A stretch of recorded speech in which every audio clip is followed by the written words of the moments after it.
Okay, सो हमारे पास यहाँ पे जो नेक्स्ट क्वेश्चन है that is consider a tank made of glass, refractive index दे रखा है 1.5 with a thick bottom. Okay, it is filled with a liquid of refractive index mu. A student finds that irrespective of what the incident angle I see in the figure बताया है is for a beam of light entering the liquid. Okay, the light reflected from the liquid glass interface is never completely polarized. For this to happen, the minimum value of mu आपको बताना है is okay, and this question is asked in J 2019।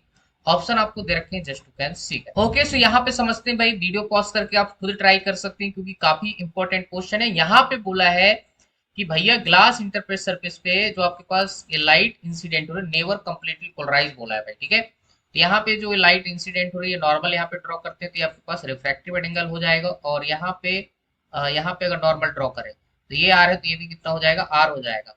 बात समझ आ रही है alternative angle की property से? ठीक है, और ये जो लाइट रे आपके पास रिफ्लेक्ट होके जा रही है कंप्लीटली पोलराइज नहीं है, ऐसा यहाँ पे बोला गया है। ठीक है, नेवर कंप्लीटली पोलराइज। ठीक है, कभी भी ये क्या ना हो, कंप्लीटली पोलराइज ना हो, उसके लिए म्यू की वैल्यू आपको यहाँ पे बतानी है। ठीक है, तो सबसे पहले यहाँ पे देखिए एयर है और ये आपके पास यहाँ पे वाटर है।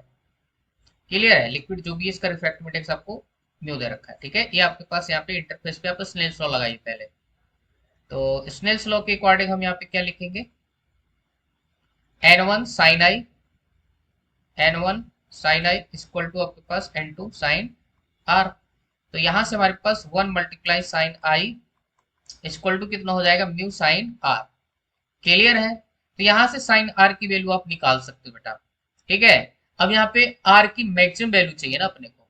ठीक है, ये रिफ्रैक्टेड एंगल जो है मैक्सिमम कब होगा उसके लिए यहाँ पे आप क्या कर सकते हैं, साइन आई की वैल्यू मतलब इंसिडेंट एंगल 90 हो जाएगा, तो साइन आई साइन 90 आपके पास क्या हो जाएगा, 1।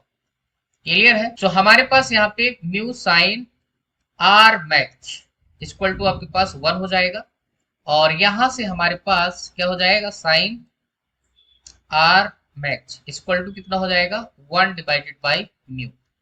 क्लियर है, तो ये हमारे पास यहाँ पे निकल के आ गया। और दूसरा चीज यहाँ पे ब्रूस्टल एंगल की प्रॉपर्टी यूज करेंगे। तो यहाँ पे हमारे पास टेन थीटा बी ब्रूस्टल एंगल या पोलराइजिंग एंगल बोल सकते हो। ये क्या होता है, ये रिलेटिव होता है, म्यू रिलेटिव है। समझो म्यू रिलेटिव इसका मतलब क्या है, आपके पास 1.5 denser divided by rare, 1.5 divided by mu. Clear है, ये हो जाएगा थीटा बी की वैल्यू से हम साइन थीटा बी निकाल सकते हैं।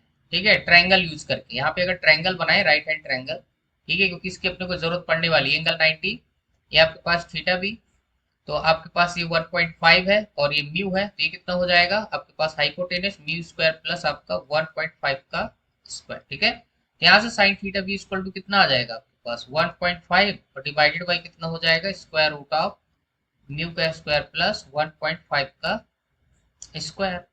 क्लियर है, तो ये चीज आ जाएगी। अब यहाँ पे क्वेश्चन में बोला गया है कि भैया जो इंसिडेंट लाइट है वो नेवर कंप्लीटली पोलराइज, इसका मतलब ये होगा जो हमारे पास आर मैक्सिमम होगा, इसको आप क्रिटिकल एंगल भी बोल सकते हैं, दैट इज लेस देन क्या होना चाहिए, थीटा बी।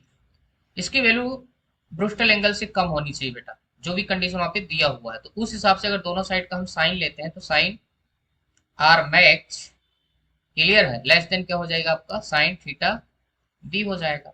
अब यहाँ पे हमें दोनों की वैल्यू मालूम है भाई, आया समझ, दोनों की वैल्यू मालूम है, समझ रहे हैं कि नहीं। साइन थीटा आर मैक्स की वैल्यू 1 बाई म्यू दे रखा है, और दैट इज लेस देन क्या हो जाएगा 1.5 और divided by square root of mu का स्क्वायर प्लस आपके पास 1। क्लियर है, ये हो जाएगा भाई, आया समझ। आप दोनों साइड के स्क्वायर कर सकते हैं, यहाँ पे क्या हो जाएगा 1 बाई म्यू का स्क्वायर लेस देन यहाँ पे 1.5 मल्टीप्लाई 1.5 हो जाएगा, समझ गया ना, स्क्वायर किया है ना हमने, और यहाँ पे हो जाएगा म्यू स्क्वायर प्लस 1.5 का स्क्वायर।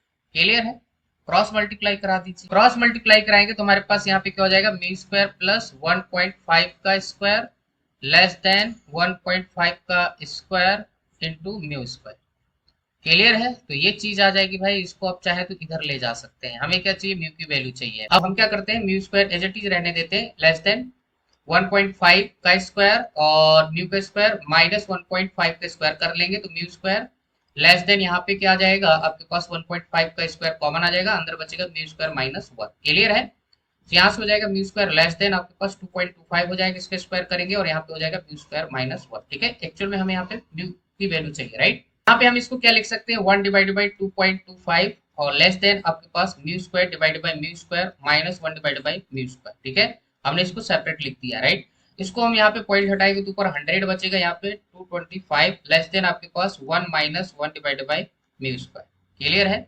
चलिए भाई, जस्ट इसको सॉल्व करना है और कुछ नहीं भाई। अब यहाँ पे क्या हो जाएगा, हम इसको 1 बाई म्यू स्क्वायर इधर ला रहे हैं, यहाँ पे हो जाएगा 1 माइनस आपके पास 100 डिवाइडेड बाई 225। ठीक है, एलसीएम वगैरह ले लीजिए तो आपके पास 225 माइनस 100 डिवाइडेड बाई 225 और यहाँ पे हो जाएगा 1 बाई म्यू स्क्वायर। ठीक है, तो 1 by mu square less than यहाँ पे कितना हो जाएगा आपके पास 125 डिवाइडेड बाई 225। ठीक है, आप इसको 5 से काट दीजिए, 5 2 जा और 5 5 जा। ठीक है, 5 4 जा और आपके पास यहाँ पे 5 5 जा।